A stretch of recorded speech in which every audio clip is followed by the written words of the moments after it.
Ryan Higgins takes 7 wickets to defeat the Bears in Bristol. Gloucestershire will be pleased with how they performed on day 3 in Bristol. They'd managed to bowl Warwickshire out quickly and built a lead of 160 runs for the loss of 6 wickets.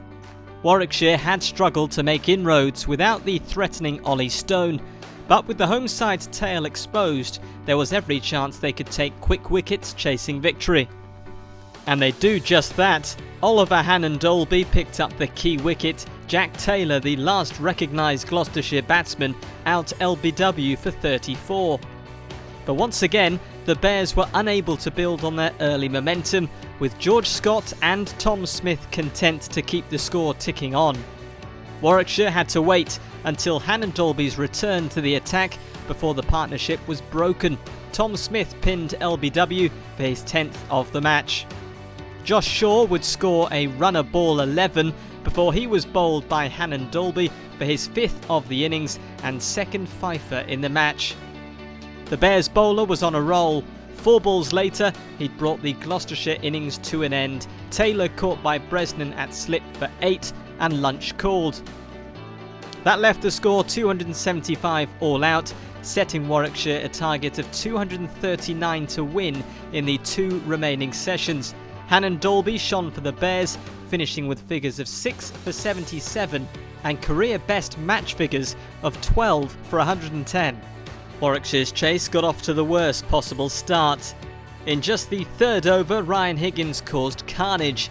Yates was the first to go, a leading edge straight to Van Buren, seeing him depart for 2.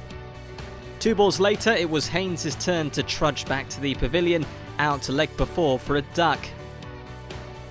And then with the final ball of the over, the veteran Ian Bell was removed, a fine edge through to Roderick, his ticket to an early bath. Matthew Lamb and Will Rhodes stemmed the flow of wickets, rebuilding the Bears' innings. They'd navigate their way to 50, Lamb bringing up the landmark with a shot down the ground for 4. But that would be as far as the partnership would go. Shaw beat Lamb's defences to bowl him for 14, Warwickshire now 50 for 4.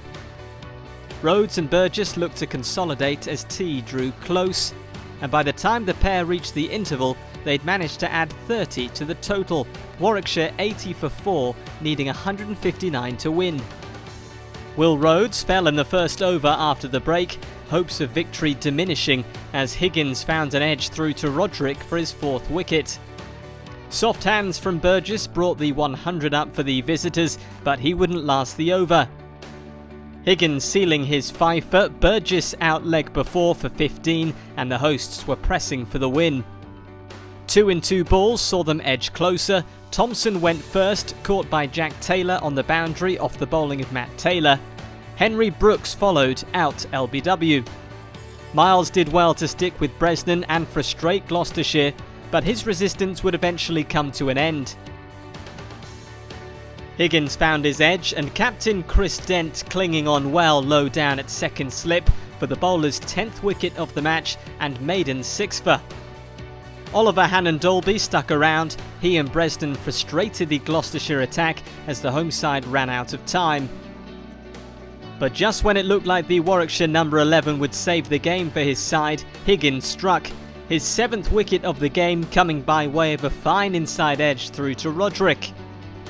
It had been a close-fought game, but Gloucestershire had edged ahead with the ball. For all of Oliver Hannon-Dolby's heroics, Warwickshire's attack remains somewhat blunted without the absent Ollie Stone. A maiden 7-wicket haul for Ryan Higgins will live long in the memory. He'll look to take that form to Glamorgan next week, while Warwickshire will hope to get their campaign up and running against group leaders Somerset.